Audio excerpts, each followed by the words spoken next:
It's quite a strange but awesome box.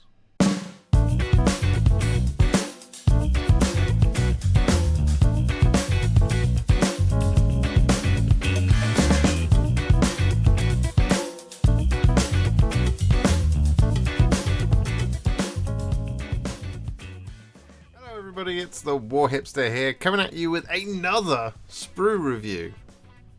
Another one! Yes, Games Workshop have been very kind and they have sent me the Gitmob army set. I'm very pleased with this box, but it's also a really weird one.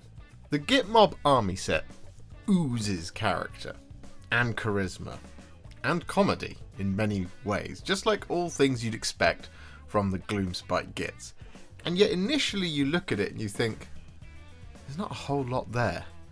And yet, I've had one of the longest weeks of my life. A lot of that was self-inflicted, I will admit, because we did an extra unit on top. I didn't have to build it, but I did paint it because I've had it for like over 2 years, built and primed, and I've just not done anything.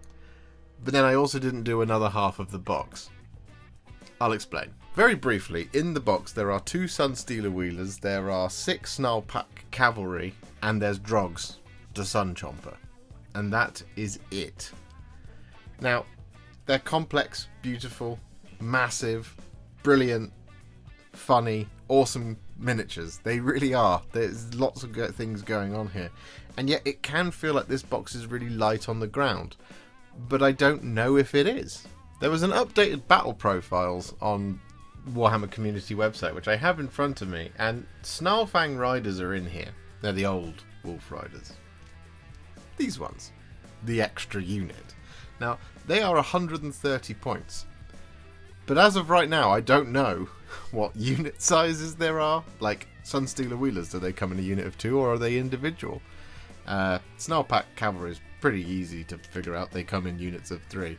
But I don't know what any of the points are for whatever is in this box. So I'm kind of looking at it and thinking, well, if these come as 2 individual ones and they're like 150 each, and so that would make that 300 for the 2, and then let's say these are heavy cavalry, which you genuinely see about 180 to 250 anywhere within that mark, but let's call it 200 for each of them. So we then have the character Drogs, and well, he'll probably be about 150 to 200 as well. So it's a case of, does this box contain 3, 4, 5, 6, 7, 8, 900 points worth of Gitmob, or does it contain somewhere in the region of about 500 points? That is the question. I don't know the answer, and that's why the box feels a little bit weird, because it looks light on the ground, but I have a sneaking suspicion that it's really not. But of course none of that matters, because the models are all beautiful and brilliant and wonderful, and well, I normally will complain about painting lots of cavalry, and that much is true.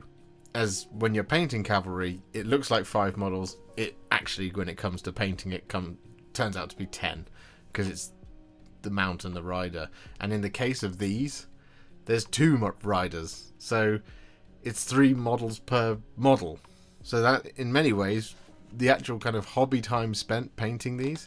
And by the way, I think I've done a spectacular job on them, and I really love them. And I'm in love with this box, but it feels really strange. An all-mounted army is something that I wanted to do in Age of Sigmar, but painting cavalry is stressful. So this week has been a really long week, but it's been really rewarding. So you might be feeling the same way about the Gitmob, and well, I completely understand that. It's a really cool box. It really is. So let's have a look inside it, shall we? But just before we do that, I'm going to ask you to please hit the like button and hit the subscribe button and comment below. Tell me what you think about Gitmob. I'm interested to hear what you guys are thinking, because I have my opinions on it, which I've just shared. And I love it. For some reason. Here we go then, Gloomspite Gits, the Gitmob army set. I've been really excited for this one. I think it looks absolutely fantastic. So, let's have a quick look at the inside of the noisiest box in the world. There's lots of big bases in there, which I assume is why it's noisy, and they're all loose. I imagine there's no bag of bases in here. So, what do we get inside the Gloomspite Gitmob army set? Well, we get the 122-page battle tome Gloomspite Gits. We get 59 War Scroll cards. We get Drogs, the Sun Chomper, I can't speak, 6 Snarlpack Cavalry, and 2 Sunstealer Wheelers. There you go. These all look absolutely enormous. So, yeah, I'm excited. Let's see what these sprues look like, shall we? Let's give it the old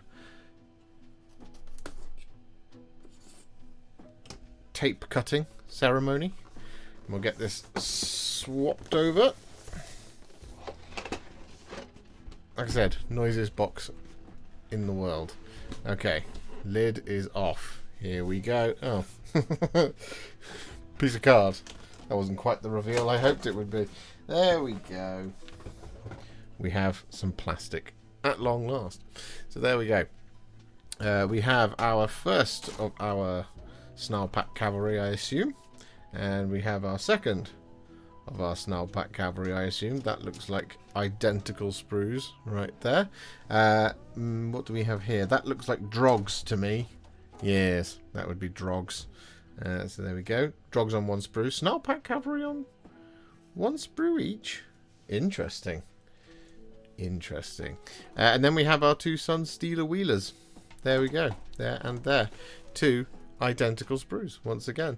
So this is going to be a pretty easy sprue review to do. It's only 1, 2, 3 sprues we have to look at. Anyway, let's just have a little look down here, shall we? What is going on here? Why can't I get this out? Okay, so we have our piece of card. Second piece of card to protect things, and we have a lovely folio. Oh, look at that. Isn't that gorgeous? Oh, look at that front cover. My goodness me. There's nothing on the back cover. I mean, I do like this logo. I really like this logo. Shall I get it tattooed? I'm not going to leave that decision to chat or to my audience, because that would be silly. I know the answer is yes. Look at that, though. Doesn't that look amazing? I love that. That might go into my top 5. We'll have a look at the rest of what's inside there in just a moment, but if we just have a look in here. Ah, yes, look, there's the offending maracas. We have our 2 Sunstealer Wheelers bases. That's Drogs' base, and then these will be our Snarlpack Cavalry bases all there as well. Okay, so we'll get this bit back in, and we'll just move that out the way. So loud. Right, I don't want to hurt you, folio. I really don't. But I've lost my knife. Where's it gone? Ah, there we go. Found it. Let's get you open, shall we? There we go. Marvellous. Oh no, I hurt it. It's never an easy way to open these things. God, that's really wedged in there. Yeah, I've really torn that. Ugh, what a shame. Oh well. Can't put opening folios on my list of skills. So here we go. Gloomspite Gits Battle Tome. There it is. Oh, I love the red. The red's great. The shiny red is always lovely to see. See it on Blood Angels sometimes? We've got it here on Gloomspite Gits. And on the back here. It is easy to underestimate a cowardly grot. It only takes a single spore for a mushroom to push through mortal loam. This is so cool. What a lovely, lovely battle tome that is. Oh, we've got shiny red pages as well. Oh, God, this is reminiscent of the Slaves to Darkness battle tome. Now, just got to be careful that I don't open it on the back page and give somebody a free code, because that would be bad. Not that it would work. So there we go. Yeah, no, looking good. We also don't have a like a big A4 sized instruction manual. It's just this little guy. So the largest base in there is a 105mm oval. We have a 60mm round, and then we've got 205mm ovals, and then we've got 6 75mm oval bases. So they're not small, but they're not exactly enormous either. So there we go. Drogs de Sun Chomper. Does he have any options? He does. He has an optional extra up there. We have Snarlpack Cavalry there. I imagine that's going to be a real journey to build. There's loads and loads of customization, I would expect. But we'll have to see as we go along. And then the Sunstealer Wheelers as well. There they are. A couple of little optional extras. Oh, that's a very that's very colourful right there. Okay, cool, lovely. And then we have the crew of the Sunstealer Wheelers as well. Excellent. Okay, so that's that. And then finally we have the War Scroll cards. There they are, in all their glory. Let's have a look at one, shall we? Might as well. Oh, that's Diddy, isn't it? Small little cards. I like this. These are neat and tidy. Rockgut Trogos. There you go. Throw in boulders. 10-inch range, 1 attack, 5+ to hit, 2+ to wound, rend 2, damage D3. Lovely. Lovely, lovely. A ward of 5+ as well. Lovely, lovely. Okay. Well, there you go. That's all that's in there. It's a very, very kind of efficient box, I think, would be the way to say it. This is going to be a really fun video to make, I suspect. So, we will be back in just a moment with our first of the sprues, which according to the instruction manual is going to be Drogs de Sun Chomper. Okay, so as mentioned, we're going to be kicking things off with Drogs de Sun Chomper. He's the first thing that comes up in this diddy little instruction manual. And, well, in order to build Drogs, we are going to require this sprue and this 60mm round base. So, we'll pop them to one side, just have a very quick look at the instructions first. So, having a look here, let's see, A1, 2, 3, and then 4, and then 5. And then we lose it. 6, 7, 8, 9, 10, 11, 12, 13, 14, 15, 16, 17. We have optional heads here. 18, 19, 20, 21, 22, 23, 24, and 25, 26 components plus a base to build Drogs. Now, as mentioned, we do have that optional head. Can't decide whether I like the helmet or the bear head more. Interesting. Interesting. It looks to me like they've only painted it without the helmet there. I'm not entirely sure if they've done it with the helmet. Let me look at the back of the box. Oh, they have done it with the helmet. Okay. Yeah, the helmet's pretty cool. Okay. Well, nice and simple, which is great. Off to a good start. So we'll put that to one side just for the moment. And gathering up our sprue. Oh, and the base. Here is said sprue. So, it comes in 2 parts, basically. 1 and 2. And, well, we'll start over here. Normally we would snap this in half, but it doesn't really need to be done. So, we have the first part. We have the body, just there. Now, this is interesting, because we have a connection point here on the kind of waist of Drogs, the rider, or is Drogs the wolf? I'm not entirely sure. We have a connection point there on the body of the rider, and we have one here on what is a very, very, very flat part of a leg, and here on the underside of a foot as well. Now, I haven't seen the other leg just yet, so I guess we'll find it in a minute. But this is interesting because these are connected in just kind of flat areas that are going to be covered up by other components, which is absolutely fantastic, especially for something as organic as this, because it means it's not like in here in the fur and on the musculature and all this kind of thing. It's just in easy to clean up places. Just checking for mold lines, and it doesn't really look like we have much. There's probably a little one on the back of that leg there, but it's just about in half enough that we're not going to have a mold line all the way across the top. So this is already absolutely fantastic piece. We have what looks to be the underside of the tummy, where we're connected on the bit of the kind of, well, I think it's called the girth. I can't ever remember, but the thing that goes underneath beast that is ridden. And then we have one here in the actual flesh just there. So that's our first kind of fleshy fur contact point. Good lord, where have my words gone? We have a piece of armor here connected just on the outside. That's fine. Here as well. And then we have first of the rider's heads, and that is connected on the other side of the neck, which is fantastic. It's not on the top of the head, which is excellent. We love to see that. We have what looks to me to be some form of... Oh, no, it's the foot, right? So that's the foot that goes in there, I would assume. And actually, that is one thing to point out here, is that the legs are built in to the body of the mount here and here. So you could leave the torso off, but you won't be able to leave the entirety of the rider off. So for those of you who like to do sub-assemblies for this sort of thing, that's worth bearing in mind. We have a piece of the rock here where it's fine. It's a rock. It's connected around the outside pieces. Just move it like that in a kind of... If this is the component, just move it like this rather than like this to try and find all of the bits that need to be scraped.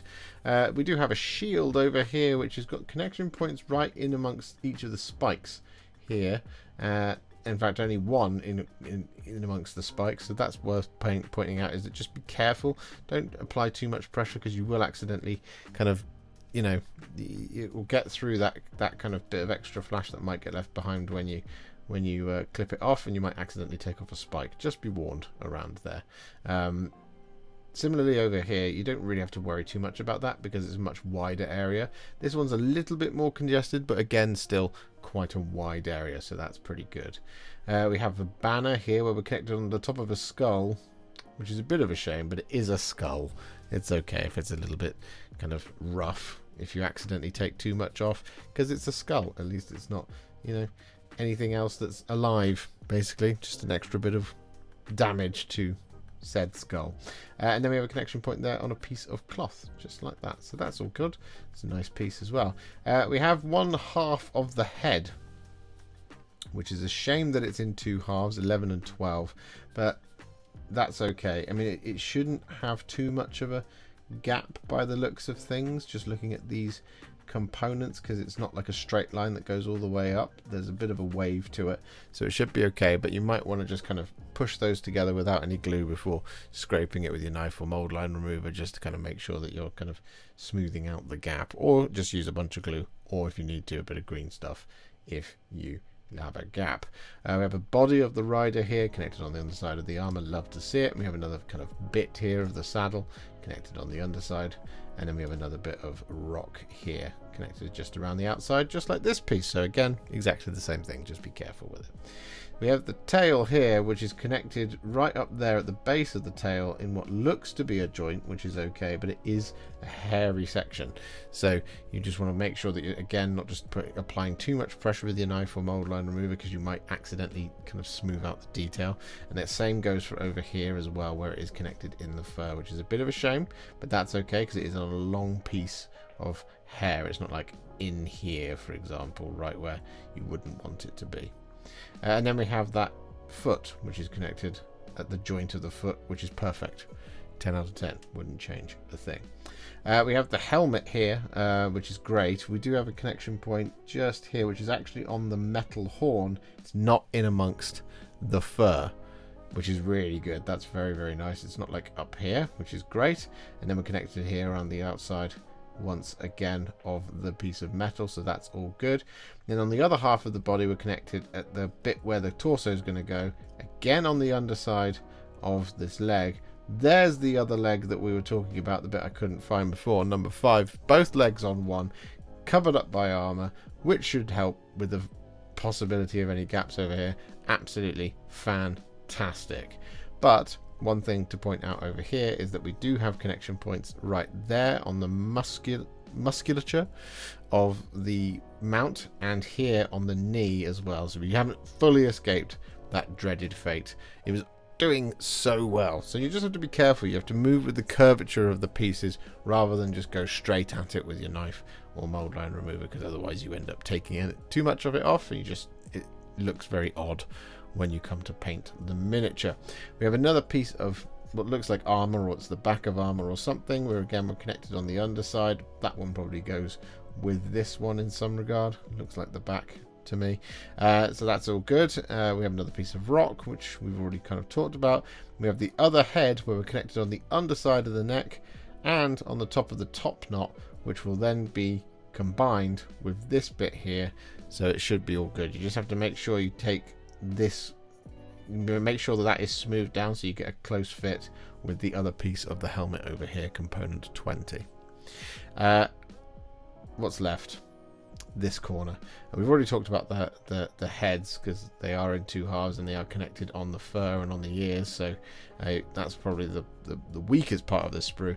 We have another foot, same deal, it's connected at the joint, and then we have this piece which goes on the back of the weapon just there, connected on the underside where it's going to slide in just there, so it's fantastic. We have a connection point just there as well, actually, on component 17 to point out, which is on the hand, on the thumb. Oof, that's almost a mark down. It's just quite congested in there, which is why it's always tricky to deal with. So yeah, it's worth pointing out that kind of thing. But overall, this is a really exciting sprue, and I think it looks great.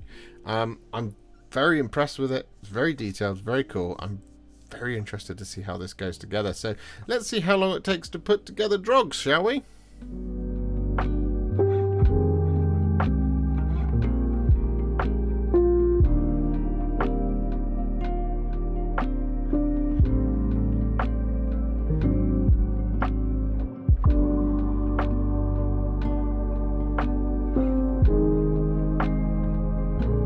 So Drogs is all built.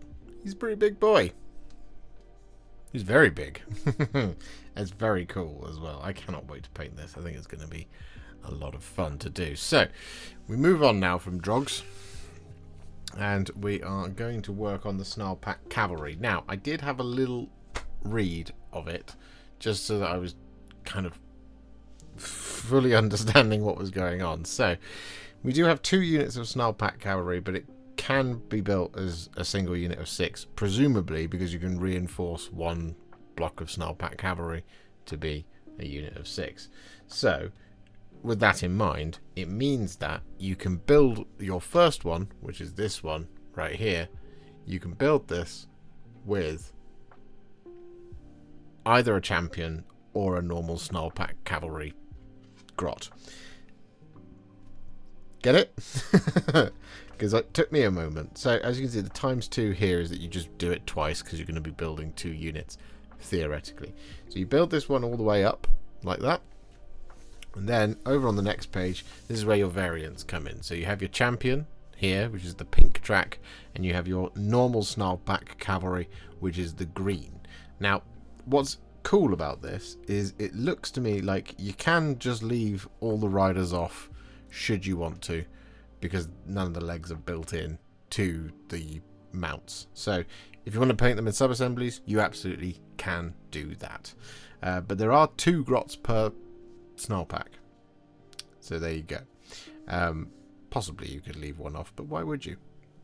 It would look silly. I mean, that's what it looks like with just 1 on, basically. It doesn't look awful, but with 2 on it looks great. So there we have it. You build your champion or your green one, and then this is where it got a little bit confusing, right? You see this, it's the green tick there, shows that they're both done. That's 1 champion and 1 non-champion, because there is 2 units of this in the box.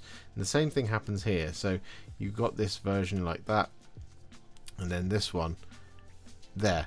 It's the same model twice. So actually there aren't much in the way of different options. Now presumably you can put the other riders on each one, because they are completely loose, so theoretically they should just go on no problem. Nothing's like key locked holding reins or anything like that. So presumably that's where you will create your variation should you want it. But you can see there again the green tick with 2 of the exact same model, so you just build it one way essentially, and that's the Sunstealer Wheelers, so that's not relevant right now. So that's basically how this one's going to work. So we're just going to pop the instructions to one side, just 1 second, and we're going to have a look at one of the sprues, because they are identical as per usual. So to build them, we're going to require this and our 75mm oval bases, which are behind me. I haven't grabbed them just yet. So you get 2 of these identical sprues that are 2 A5 sizes. So what we'll do is we'll just snap that in half so that we can look at each half one by one. So pop that one to one side, and here we go. So first things first, we can see 2 of our snarl packs are here, or snarl fangs. I'm not entirely sure. The mounts, 1 and 2, just there and there. So the other one is on the other sprue. That's the word I'm looking for. So unlike with drogs, because we don't have that kind of the lovely front kind of feet doing this, we don't have that kind of like flat area just here where it's going to be attached to the sprue. So these are going to be more traditional. These will be more familiar for anybody who has built organic cavalry before, in that you are going to see connection points in really kind of just, for lack of a better word, annoying places. So we have one, for example, here on the leg, on the flesh. And we have one here on the leg, on the flesh. One here on the leg, on the flesh. Then we have one on the saddle, one on the saddle, one on the leg, on the flesh, one on the leg, on the flesh. At least we've avoided the fur so far, except we haven't, because there is a tail and we're connected in the tail. Now again, just like with drogs, we are connected on a large strand of hair, so that's okay, just about. It's not like in and around the fur, but it's worth bearing in mind. As usual, you just be careful, don't apply too much pressure, and don't accidentally smooth it entirely off. You don't want to shave off an entire bit of hair, because it will just leave it with a flat surface, which you don't want in the tails. The same thing goes over here, and you can see exactly the same issues where we're connected here and here and here and here and here in the actual flesh of the mounts. Now, if you've seen one of my sprue reviews before, you'll understand why that's a bit of an issue, in that it just adds time to the build processes, because you have to just move with the curvature of the muscles, because again, you don't want to like smooth it straight off. You don't want a flat section on a smooth rounded muscle. So you just want to be careful. Don't apply too much pressure. Don't try and do it too quickly. Just use the back of your knife or your mold line remover just to gently scrape it smooth and clean, and you should be all good to go. We have then kind of pieces of neck here and here where we're connected on smooth flat details, which will be covered up by heads, which is great. The heads do all tend to come in 2 parts. So there's one component there, component 7, and there is another one here. There must be, or maybe it's on the other sprue, because I'm not seeing it right now. No, over here, number 6. So we're connected on the ear here, and we're connected on the ear here. And here we're connected on the actual leather in quite a congested area, so you might want to clip it a little bit further back around there, sort of thing, just so that you can kind of take assessment of the situation to be able to get your knife in there and just get rid of that extra bit. The same thing goes over here, but this one is considerably more congested because we've got a little bit of hair or fur just there, right between where my knife is. You know, just see where the tip of my knife blade is coming through. It's not, there you go, you can see it at that angle, but there's just a little bit of hair just there, so you just want to be careful around there. We have the grot bodies, which actually generally seem to be in pretty good nick. We're connected here on the underside of the stirrups, for lack of a better word. It's just a horn jutting out of the saddle assembly, and connected on the underside here as well, and then here on the tummy where the rest of the torso is going to go, which is absolutely fine. We have the kind of central belly of the wolf here and here. We're connected around the outside of those things. Those should be okay. They look pretty decent, similar to drogs in many ways. We have one of the shields over here and one of the shields over here. Again, very similar to drogs. It's going to be one of those sort of tutorials where you're going to look at these things and just kind of get into the rhythm with it, in that you're on a rounded surface of a shield and you just want to be careful of the spikes either side, here and here. And the same is going to go for all 3 of these. We've got 1, 2, 3 and 4 shields here, actually. I do beg my pardon. So there we go, and we have the kind of the like kind of flank armor that goes sort of around there on the mounts, which is connected in the paturges. So I'm never sure how you say that, or if indeed those are turges, however you're supposed to say it, but that's fairly consistent. So 1, 2, 3 and 4, So you'll get used to these as you're building, because it seems to be, and like the bodies are all the same. As an example, legs, legs, legs, legs.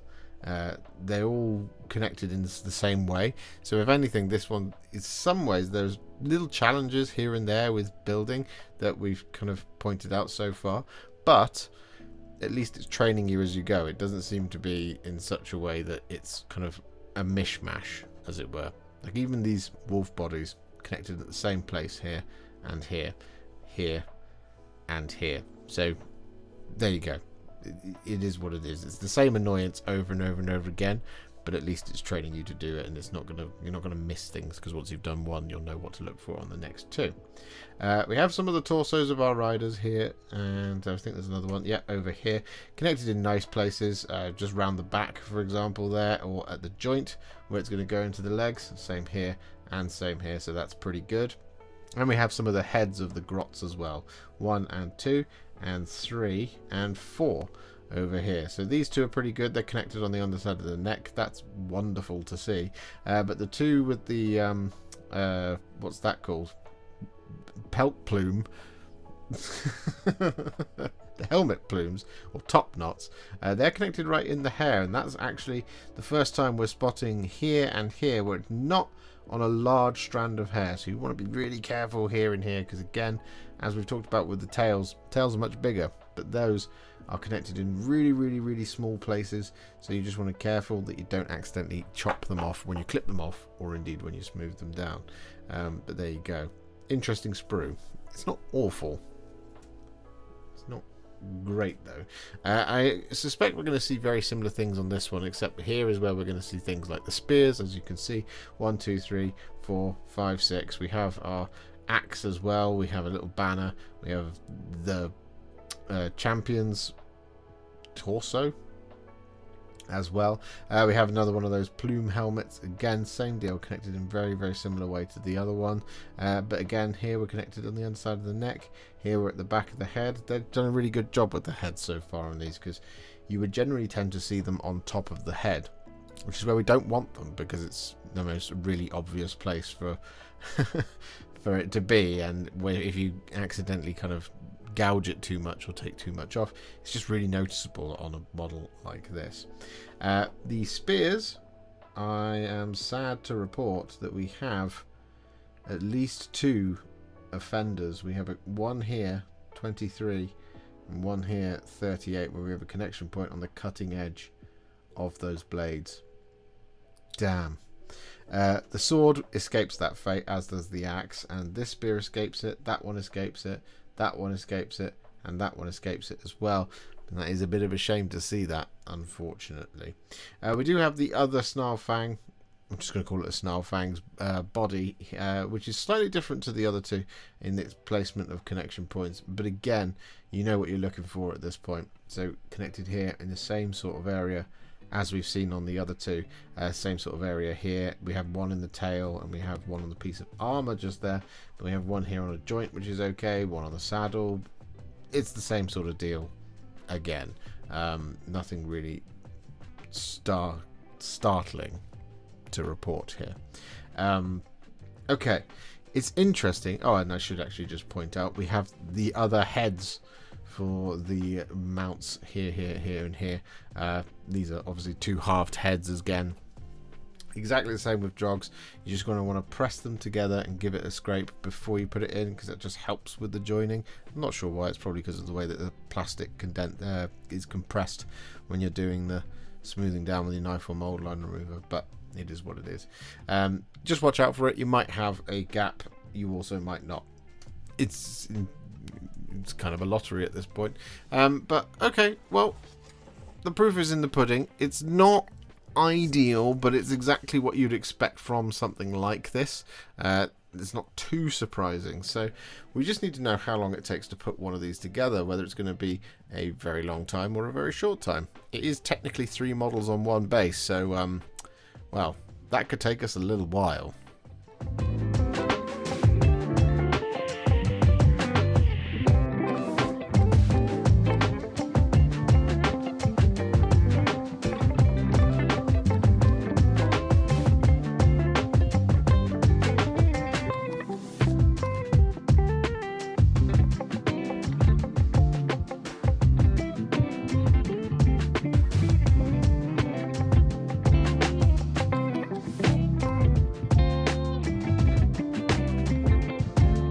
So our Snarl-Pack Cavalry are all built, and my goodness me are they cool. There's just a lot of dynamism going on here. They're absolutely fantastic.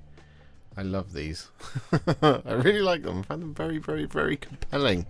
And there's our champion as well. There he is. Not too bad to put together, to be honest. I mean, they're fairly simple to put together, and they don't take that much time, given as it's 2 guys and a mount. So that's a plus. Anyway, we now move on to our last thing, of which there are 2. We have only built 3 of the cavalry. There is another unit of 3 to build, which I will do eventually, but for the sake of the video, we're just going to move on now to the Sun Stealer Wheelers, of which we have 2 in the box. So here it is. This one I actually haven't read ahead on, so let's see how it goes. So we build one of them. Basically, we build one of the chariots up, and then we have an optional kind of set of armor to put on the front here and here. So Z9, C7, C10, C8. Basically, pick your poison here. I suspect if you've got 2 of them, which you do, you can do 2 separate sets of armor to get 2 separate looking Sun Stealer Wheelers. We build in the cushion and the rest of the thing, and then that is on page 1. That is the entirety of the chariot itself built. Now over here on page 2 we build up one of the wolves and then the other wolf, and that is the 2 things that are going to pull the chariot, and then we build the driver there at the bottom, just like that. Then we move on to this. Choose the variant you want to build. Okay, so what we have basically is we are going to be key locking the driver to the model. So we will want to build him in, but I think I actually am, for the first time in a very long time, going to do a little bit of sub-assembly and leave the crew off it, because I think it's going to be very, very congested to build and, well, to paint all 3 of them together. So we'll probably build it like this and then leave the other 2 off and paint them separately. That seems to me to be the most sensible option here. Either way, we have our 2 wolves that we've built in the last figure here. Bosch and Bosch, and Bish and Bosch, I should say, here and here. And basically you swap them around. That's the choice that you have, whichever way you want to go.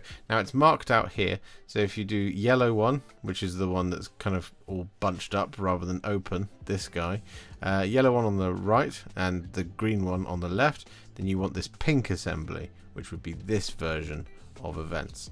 If you do it the other way around, you will want the green assembly there, which is the opposite way around. I don't know how much of this is going to be different.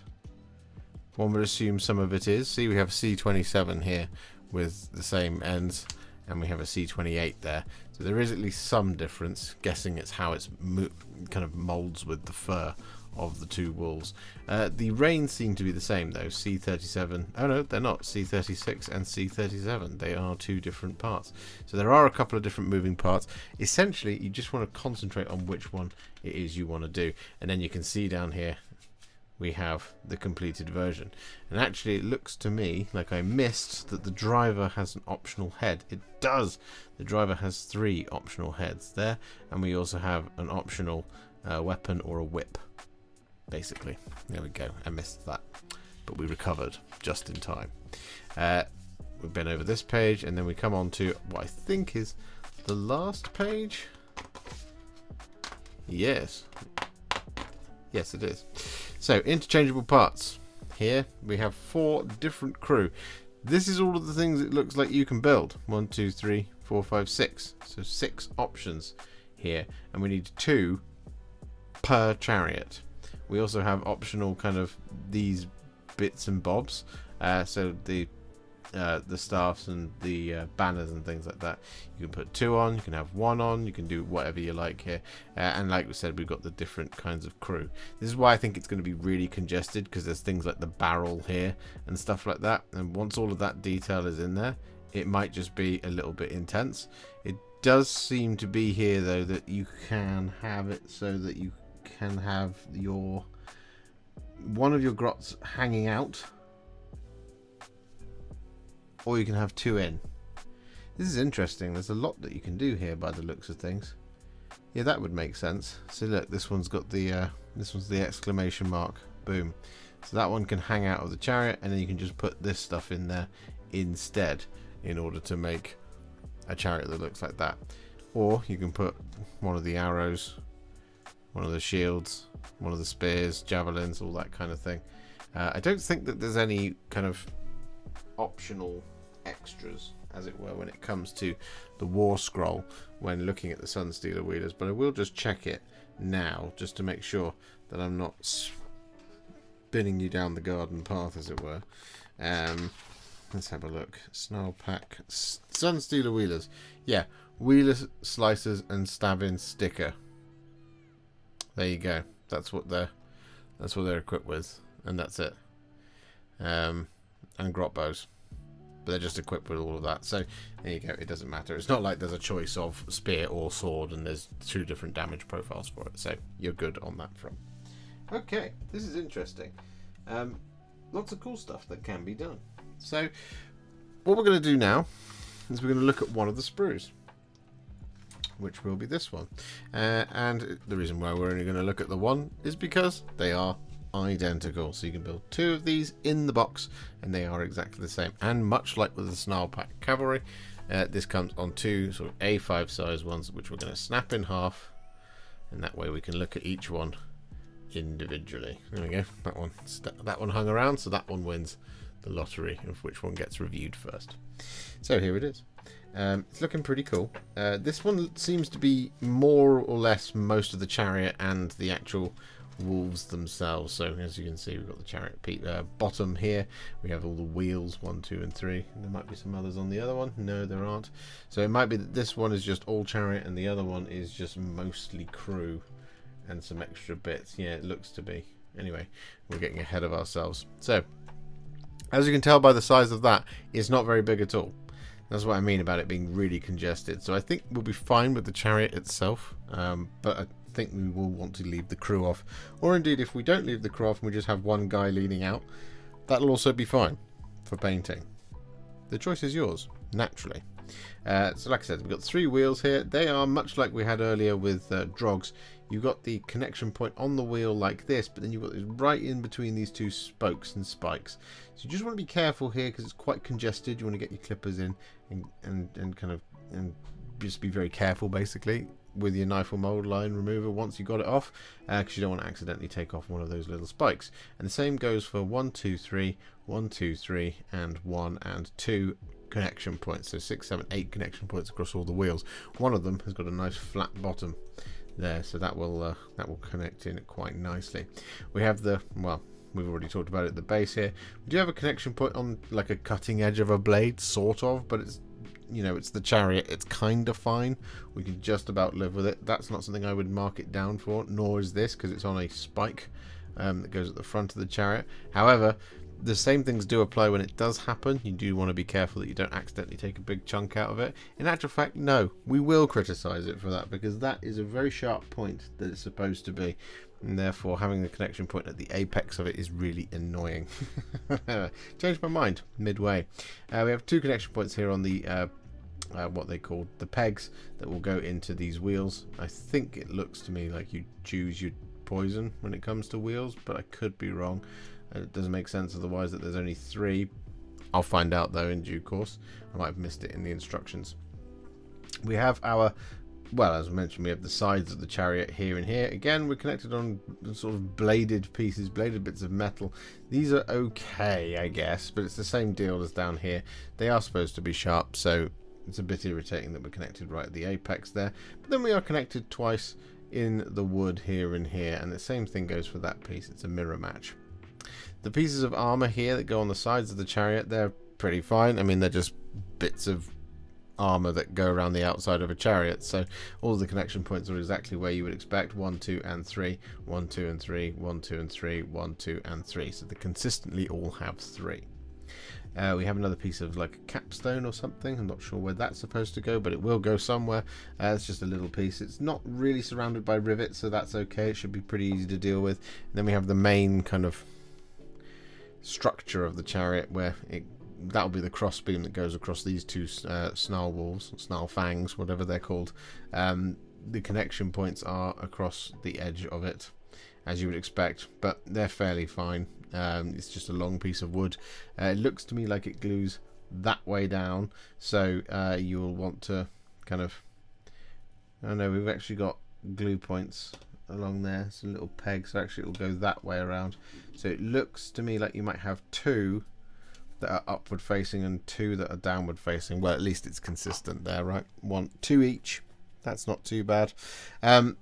Just be careful here, you know, pay more attention to the one that's going to be upward facing. I'm not sure which one it is. It might be this one, because again, you just want to take a big lump out of it. But at the end of the day, it is a piece of wood, so if you do take a big lump of it out of it by accident, it doesn't really matter all that much. You have another little piece of metal here. Again, you're just about fine. It's got enough clearance between the details here, or the pegs, where it will glue in, and we've got enough detail, but distance is what I meant, not detail. Enough distance between that and the clip point, so that's okay. We have other kind of pieces here, which I'm not sure what they are. Look like bits of wheel or some description or something, but they're fairly well connected. It's a soft bit just there. Oh, this will be the thing that goes, yes, that's where the wolves go in here and here. So these will be key locked to the specific fur. So actually that's nice, because that means it's going to be quite sturdy once you put the whole thing together, having thought about it a little bit, which is great, because sometimes with chariots it's not very sturdy at all, and it's not very obvious how it's supposed to go. It's kind of a bit of a hit and hope, and just kind of wish that it worked. Finally, we do have the actual wolves over here, where we have the heads once again in two halves, which is fairly consistent now at this point, having built the rest of the set. And the bodies should be fairly familiar as well to the Snarlpack Cavalry, connection points on the musculature and in the fur. And also then, where opportune, for example there, it's connected on the underside of that flat bottom base bit. So if you've been building your whole set along, you should be fairly familiar with how dealing with the wolves actually is, I think. So the same feedback applies for these as it did for the Snarlpack Cavalry, as it did for Drogs.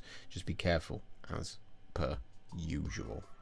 It's a pretty cool sprue though. It's nice and efficient, that one. I like it. It feels very divided nicely, because as far as I can tell, there aren't any chariot pieces here other than the cushion. This one here, or this cushion. So maybe that's piece locked as well. We shall find out.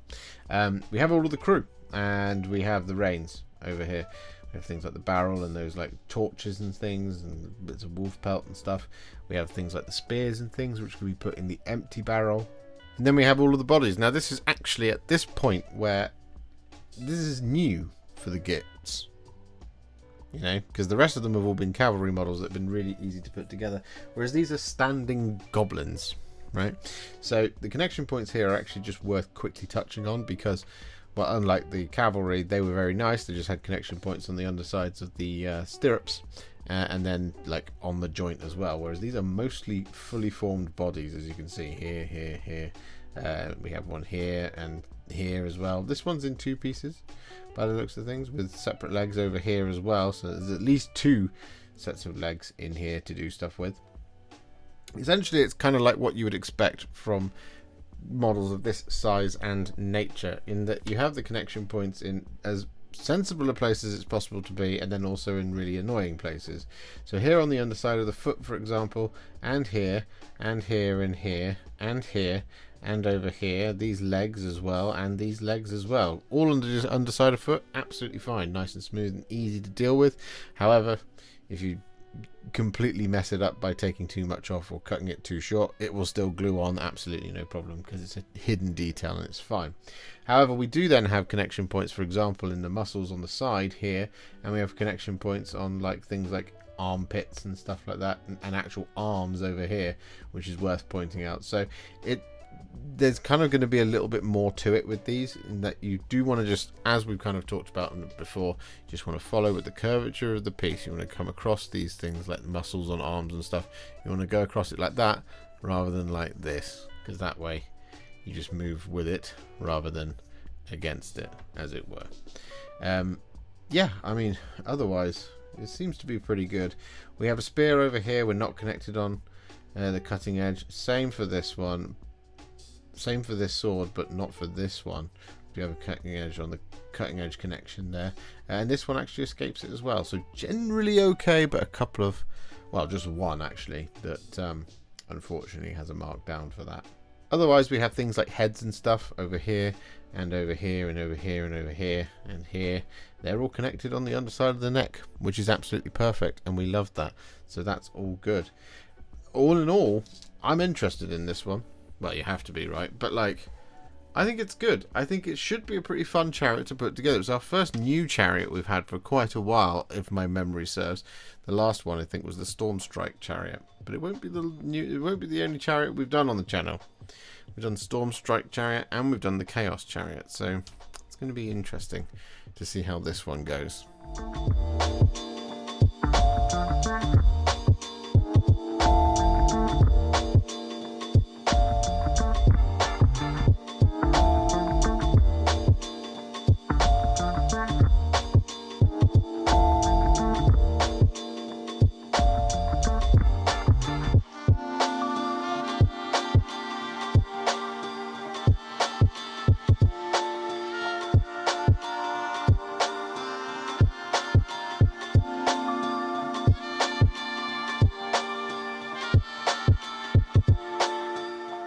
So here is the big question on everybody's lips. Did Josh paint the entire box? No, I didn't paint the entire box, but I painted one of everything in it. This is actually something that wasn't in the box. It's the Snarlfang Riders. These came out a few years ago, and I painted them up because it's part of Gitmob. So I've got you covered on all things Gitmob at the moment. Look at that shaky banner. It's the turntable, I swear. We also did the Snarlpack Cavalry. This is the first of our units that we've done from the army set itself, and well, I think they look really, really cool. They're an excellent painter's project. You know, there's so many different textures and awesome things going on. They look amazing as well. We have the Sunstealer Wheeler, who is my nemesis to build. Actually wasn't too bad to paint though. We did do it fully assembled because that's what we do around here, but we were able to do that because of the way we built the actual crew and stuff on it. So yeah, look out for that video coming soon. And then finally we have Drogs the Sun Chomper, which I really love. I'm so proud of this paint job. I think it looks incredible, particularly the wolf, whose name I've forgotten again. I did just have it a second ago, but there you go. So Drogs, Sunstealer Wheeler, and a unit of Snarlpack Cavalry, and just to give you a little treat, we also have some Snarlfang Riders, all done. So at the moment, I'm up to date on everything Gitmob. We just got to wait now for the rest of it to come out. But now we come to the actual review. Well, the scoring of the kits. So what do we think? Well, firstly, we're going to split this down the middle, I think, particularly for one of them, and I will explain why. The sprues themselves were actually really good. Really good stuff. And like, when you're looking at them initially, when you're looking at them initially, they look pretty simple and easy to put together. And that much is true for most of the box. Drogs is wonderful. A lovely model. It goes together spectacularly well, and I think it looks amazing. I love this model. I really love this model, and the kit was really well put together, really well thought out sprue. It's nice, it's good stuff. So Drogs, excellent. The Snarlpack Cavalry, same thing. The kit is a little bit limited, I think, when you kind of sit and really have a good look at it, because ultimately you will end up with multiple units that basically look like this. And I think I said in the review that you could possibly swap the riders. That is possibly true, but they are kind of a little bit sort of model locked. Some of them have, like, for example, a little groove on the underside of the of their bottom, which goes into the groove that's on the model. So it might be that you can swap the one at the back, because that wasn't really the case for that one, but the front one, it was generally was the case. But again, much more talented modelers out there will find a way to create that variation within this kit. But I was surprised at the kind of, well, I would say lack of variation that was in such a spectacular kit. But then at the same time, they do look wonderful as they are. But if you are doing Gitmob, then realistically you're going to have a bunch of these. So it's a bit of a shame if they're going to be sort of, well, basically monopose. Sort of. They're on the sprue really nicely. Drogs, of course, was incredibly well thought out and put on the sprue, especially for an organic cavalry model. Not loads of armor plating and stuff all over him. And they were still done really, really well. And then we come to the Sunstealer Wheeler. One thing I feel like I absolutely should point out is that you should always expect an itch on your back. One thing I think I should always point out going forward with chariots is that there is always going to be a challenge with building them. You have essentially a number of different components going into it, and unlike, say, the Stormstrike chariot for the Stormcast Eternals, that's a push-fit model, so it goes together kind of really well, and everything's massive on it as well, so there's lots of stability within it. Now for something like this, or even indeed the Chaos Chariot, which we've also done a video here on the channel for, putting them together is never easy because of all the kind of moving, twitching parts, as it were. And because of the nature of this being a goblin sized chariot, it's very, very difficult to put together. And I think I made some sort of slightly incompatible choices in many ways. You see, one of those wheels, it's got a really nice planted rock base, as it were, and that gives it loads of stability when it comes to the actual chariot itself. The cockpit? What's that called in a chariot? I don't know. But the kind of the basket, I'm just going to call it. One of the wheels on the sprue has got a flat bottom, right, and it's got a tactical rock, so it means that that will go onto the base really easily, whereas the other ones have just got wheels with spokes, which means they don't glue onto the base that easily. But one of the issues that you have with that is that, well, where does the contact points with the base come from? Well, you then have your two wolves, and one of the wolves has got a flat rock on the base, and that is another great place to have a contact point. So maybe you'll just be okay with a little bit of, well, a slightly kind of flatter contact point on the wheels. Well, it's not flatter, it's spiky, so it wouldn't be a great contact point. So you pretty much would be kind of securely glued just by the foot of the walls. However, I have put the flat rock on the back of the back right wheel and I've also put it on the right hand wolf, which means the whole chariot is lent that way, and it's meant to be, because it's meant to be that you can see the kind of little separation between the wheel and the base. It's meant to be like that because it's like it's hit a rock and it's bounced up. It's intentional, it is supposed to be that way, but because the whole thing's lent to that side, it then means that it's difficult to glue this side on because the whole thing's doing that. So then you have two separate sections here that go together with a sort of ball joint to give you a little bit of kind of way. You can have them angling, turning this way and that way, except you can't really, because if you have too much of an extreme angle on it, the arm doesn't then go onto the crew member, the driver. So the thing I will say to folks out there who are building and painting this, don't sub-assemble it too much. I ended up going with just the one crew member hanging off the arm side there because I thought it looked cool, looked quite goblin-y. It's awesome. But there's two more bodies that go in here, and it'll be really congested. So I think I would recommend absolutely sub-assembling them, leave them off, and you wouldn't have this guy here, so you'd have a lot more room on this side.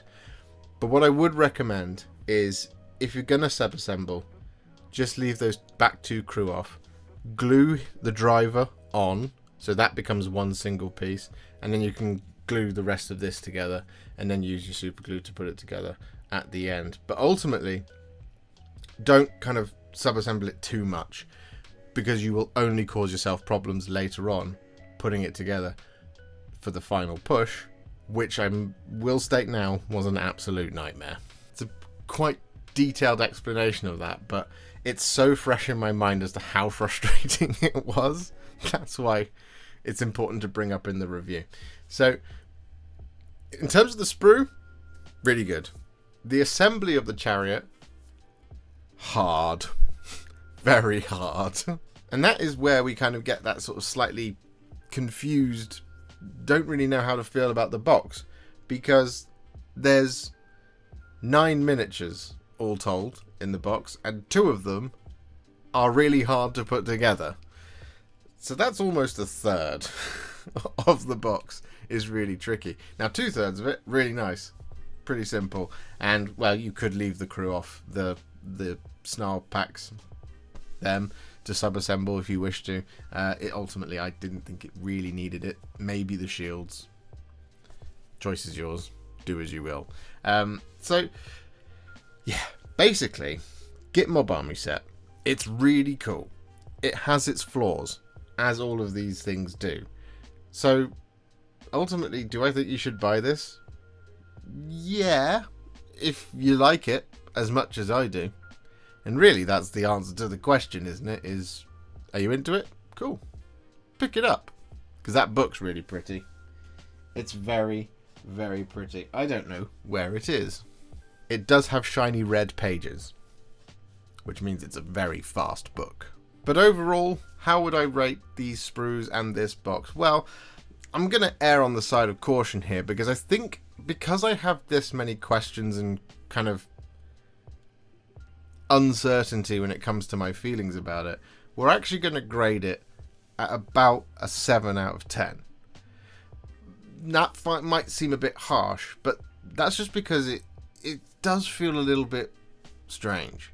Maybe if there was an extra, like 2 or 1 set of Snarlfang riders in there that they hadn't updated in the previous codex. It's not a codex, it's a battle tome. Maybe if they were in here, or if a Doomdiver catapult was in here as well, it would feel like it's a really proper box. But the thing to remember is at the moment we don't know how much of an army this is. It could be 400 points, I doubt it, but it also, in Age of Sigmar land, it could be 800-900, something like that. Who knows? Cavalry is expensive. So yeah, I think a general overall score for this box is 7 out of 10. Just because I think the sprues are great. Some of it's a real pain to build. And ultimately, I think the box is going to be a little bit confusing for some people in terms of just whether or not they want it. So that's fine. Maybe this video will have helped you inform your buying decisions, as is what it's meant to do. Or just to get you hyped for the fact that you have bought it. And if you have, I'm with you. And if you're on the fence, I'm also with you. And if you don't care, I'm also with you at the same time. Anyway, I hope you found this video useful in some way, shape or form. Thank you so much for watching. We will be back with more sprue reviews, I'm sure. Who knows?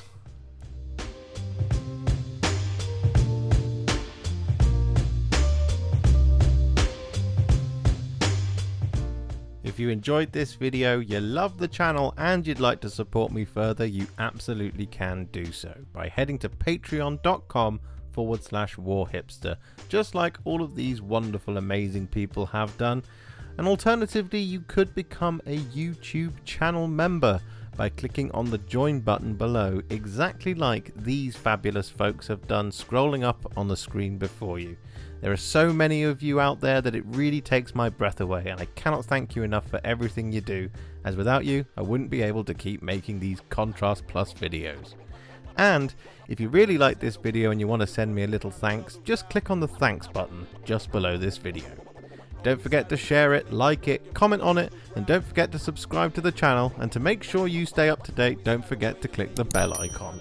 Thank you so much for watching, and I'll see you all very soon in the next one. Happy wargaming.